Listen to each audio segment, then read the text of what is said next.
तस्वीर आप देख रहे हैं, ये बहुत ही पावरफुल तस्वीर है। ये बहुत ही पावरफुल मैसेज देने वाली तस्वीर है। प्रधानमंत्री नरेंद्र मोदी इस वक्त 4 देशों की यात्रा पर है। जर्मनी और स्पेन का दौरा कर चुके हैं और आज उनका आखिरी पड़ाव है रशिया में। ये तस्वीर जो अभी आप मेरे सामने देख रहे हैं, अपनी स्क्रीन पर देख रहे हैं, ये तस्वीर बहुत कुछ बताती है। देखिए, पीएम मोदी के रूस दौरे पर दुनिया की निगाह टिकी हुई है और निगाह सिर्फ इस बात पर नहीं है कि दोनों पक्षों में कितने समझौतों पर दस्तखत होते हैं, बल्कि इस बात पर ज्यादा है कि दुनिया की ये दोनों सबसे पावरफुल लीडर्स एक दूसरे से इंटरैक्ट कैसे करते हैं। इन दोनों नेताओं के बीच का तालमेल दोस्ती की मिसाल तो देता ही है, लेकिन दुनिया के लिए एक संदेश भी देता है। और ये बात प्रधानमंत्री नरेंद्र मोदी सिर्फ पुतिन के साथ करते हुए नजर नहीं आए हैं। वॉक एंड टॉक डिप्लोमेसी प्रधानमंत्री नरेंद्र मोदी ने देश और दुनिया के बाकी सारे पावरफुल लीडर्स के साथ जरूर की है।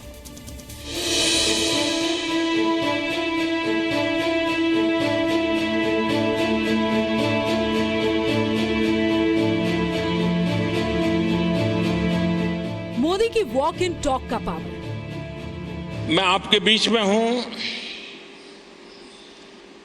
1.25 बिलियन भारतीयों के प्रतिनिधि के रूप में। वॉक एंड टॉक डिप्लोमेसी से पूरी दुनिया को अपने इशारे पर घुमाने वाले प्रधानमंत्री नरेंद्र मोदी की वॉक एंड टॉक सीरीज का ये सबसे नया एपिसोड है। इसमें पीएम मोदी के साथ है दुनिया के सबसे शक्तिशाली नेता रूस के राष्ट्रपति व्लादिमीर पुतिन। पुतिन के शहर सेंट पीटर्सबर्ग के कॉन्स्टेंटीन पैलेस में गुरुवार को मोदी रूस के राष्ट्रपति के साथ वॉक एंड टॉक डिप्लोमेसी को आगे बढ़ा रहे थे।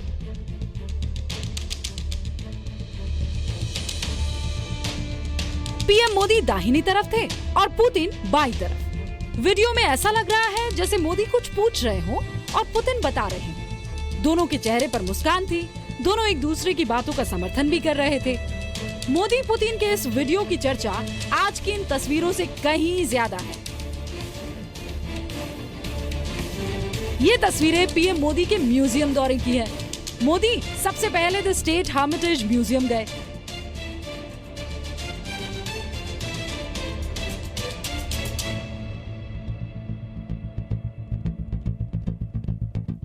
और फिर ओरिएंटल मैन्यूस्क्रिप्ट म्यूजियम पहुंचे। पीएम मोदी ने यहाँ पर संस्कृत और गुरुमुखी लिपि में लिखी पांडुलिपियों को देखा।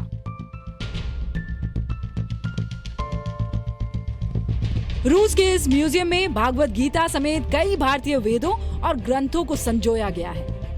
ये सभी तस्वीरें भी खास है, लेकिन मोदी की वॉक एंड टॉक डिप्लोमेसी सुर्खियों में सबसे ज्यादा है।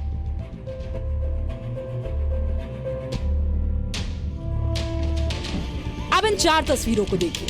एक तरफ मोदी पुतिन है, दूसरी तस्वीर में जर्मनी की चांसलर मर्केल के साथ मोदी है, तीसरी तस्वीर में मोदी के साथ चीन के राष्ट्रपति शी जिनपिंग है और चौथी तस्वीर में ओबामा और मोदी है। यानी दुनिया के सभी कद्दावर नेताओं को पीएम मोदी ने वॉक एंड टॉक डिप्लोमेसी से जोड़ दिया है। लोग जानना चाहते हैं कि PM Modi walk and talk diplomacy क्यों करते हैं, इससे क्या फायदा है। इसमें दिखाया जो इनकी बॉडी लैंग्वेज को देख के लगता है कि एक बहुत ही confident prime minister, confident not only confident but साथ ही साथ अपनी कंट्री को बहुत अच्छे तरीके से रिप्रेजेंट करता हुआ, कहीं ना कहीं ओपननेस, ट्रूथ एंड ऑनेस्टी के साथ चलता हुआ और दूसरे के साथ कंधे से कंधा मिला के, मतलब कहीं पर भी दूसरा जो आपका साथ हेड ऑफ द कंट्री है उससे कहीं पे भी हम पीछे नहीं हैं, उनके साथ हैं और एक बहुत ज्यादा वार्मथ के साथ। वॉक एंड टॉक से पीएम मोदी ने कूटनीति की परिभाषा बदल दी है। अंतर्राष्ट्रीय डिप्लोमेसी में आमतौर पर औपचारिकता का बोलबाला रहता है। अफसरों की निगरानी में नेता बात करते हैं, अफसरों के बताने पर दस्तखत करते हैं। यूं कहें कि नेता तो नाम भर के होते हैं, डिप्लोमेसी अफसरों के इशारे पर होती है। मगर मोदी सिर्फ अफसरों के भरोसे नहीं रहना चाहते, वो दुनिया के हर दिग्गज नेता से एक निजी नजदीकी बढ़ाना चाहते हैं। अफसरों की कतार से दूर कदम ताल करते हुए वो दुनिया के बड़े नेताओं से पर्सनल रैपो बना लेते हैं। ये रिश्ता औपचारिकताओं से परे होता है। वो देशों के ताल्लुक को 2 नेताओं की निजी पक्की दोस्ती तक ले आते हैं। इस तरह की डिप्लोमेसी से पीएम ये संकेत देना चाहते हैं कि वो और उनका देश भरोसे से भरे हैं। वो कूटनीति को सिर्फ सरकारी अधिकारियों और राजनयिकों के भरोसे नहीं बढ़ाना चाहते, बल्कि खुद अपने लेवल पर अपने समकक्ष से डील करने में विश्वास रखते हैं। पीएम मोदी का मकसद ये बताना है कि दो देशों के बीच का रिश्ता बराबरी का हो, रिश्ते में ट्रांसपेरेंसी हो, एक दूसरे पर भरोसा हो।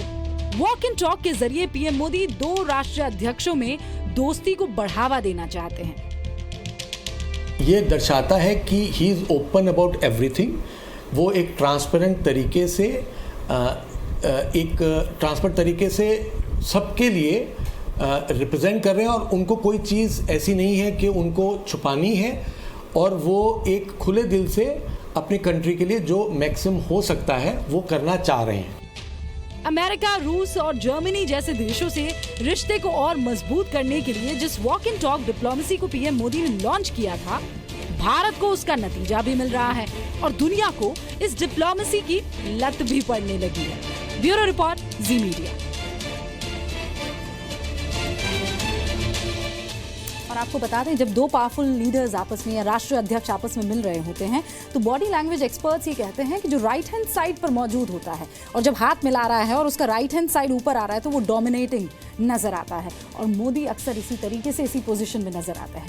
बहरहाल, पोजीशन से याद आया, ये वो पोजीशन है जो 2015 में ओबामा ने सेंटर में रखी थी पेरिस एग्रीमेंट के, वो सेंटर में थे। लेकिन अब आप देखिए, ट्रम्प का क्लाइमेट चेंज हो गया है और ट्रम्प के इसी क्लाइमेट चेंज की वजह से उन्होंने पेरिस एग्रीमेंट से अपना हाथ खींच लिया है। देखिए, आप समझिए, 7.5 अरब टोटल आबादी है दुनिया की और 32 करोड़ की आबादी वाला मुल्क है अमेरिका, यानी दुनिया की कुल आबादी में हिस्सा उसका कितना हुआ? सिर्फ 4%। और पोल्यूशन आपको पता है अमेरिका कितना करता है? 15%। और अकड़िए कि हम तो गंदगी करेंगे, दुनिया से नहीं डरेंगे। लेकिन रूस में मौजूद प्रधानमंत्री नरेंद्र मोदी ने ट्रम्प को वहां से, अपने दोस्त के घर से दिया एक अहम संदेश। देखिए, It is time to exit the Paris Accord. दुनिया के सबसे ताकतवर शख्स के दिमाग का क्लाइमेट चेंज हुआ तो अमेरिका ने पेरिस जलवायु समझौते से हटने का ऐलान कर दिया। इस बात से परेशान दुनिया को भारत ने हौसला दिया। प्रधानमंत्री मोदी ने दुनिया की आबो हवा सुधारने का मोदी मंत्र दिया। 3 दिन पहले जर्मनी में मुझे ये सवाल पूछा गया था और वो तब तो और किसी का बयान भी नहीं आया था, और जर्मनी में मैंने कहा था कि पेरिस और नो पेरिस, हमारा ये कन्विक्शन है, हमारा ये संस्कार है, हमारी सांस्कृतिक परंपरा है कि हम लोगों को हमारी भावी पीढ़ी के हक का जो है उसको छीनने का हक नहीं है।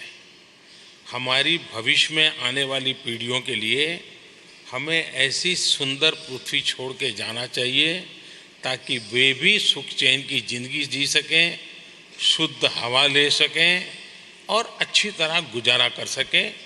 ये मूलभूत चिंतन जो भारत का रहा है उसका मैंने उल्लेख वहाँ भी किया था, उसका उल्लेख मैं यहाँ भी कर रहा हूँ। डोनाल्ड ट्रंप भले ही खुदगर्ज हो रहे हैं, भले ही अमेरिका दुनिया को प्रदूषित करने की बाद जिम्मेदारी निभाने से भाग रहा हो, भारत ने बता दिया कि वो अपनी जिम्मेदारी से पीछे नहीं हटेगा। पीएम मोदी ने कहा कि हमारे तो हजारों साल पुराने संस्कार हैं कि कुदरती संसाधनों का बेजा इस्तेमाल नहीं होना चाहिए। पत्रकारिता से जुड़ी हुई है, इसलिए गर्मा-गर्म न्यूज बनाने के लिए किस चीज़ को कहाँ जोड़ देना वो शायद ज़्यादा आपको अच्छा लगता होगा। मैं तो बहुत सिंपल वे में न्यू इंडिया का, भारत का सपना क्या है वो कह रहा था, और दूसरा मैंने 5000 साल पुराने जो वेदों की रचना हुई है उस वेद का उल्लेख किया है जो 5000 साल पहले किया था, मैं भी पैदा नहीं हुआ था, जिसमें कहा गया था कि मनुष्य को प्रकृति का मिल्किंग ऑफ नेचर ये हमें हक है, एक्सप्लॉयटेशन ऑफ द नेचर इसका हमें हक नहीं है। ये हमारे यहाँ 5000 साल पहले कहा गया है। दुनिया को बचाने का ये मोदी मंत्र आज की तारीख में बेहद जरूरी हो जाता है। ये आने वाली नस्लों के प्रति जिम्मेदारी का एहसास भी है और अमेरिका के अक्खड़पन का जवाब भी। क्योंकि अमेरिकी राष्ट्रपति ट्रंप ने तो पेरिस समझौते से पीछे हटने में भी भारत पर इल्जाम लगा डाला था।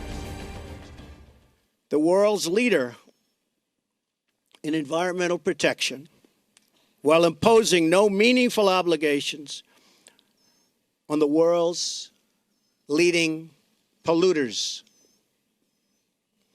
For example, under the agreement, China will be able to increase these emissions by a staggering number of years, 13. They can do whatever they want for 13 years, not us. India makes its participation contingent on receiving billions and billions and billions of dollars in foreign aid from developed countries.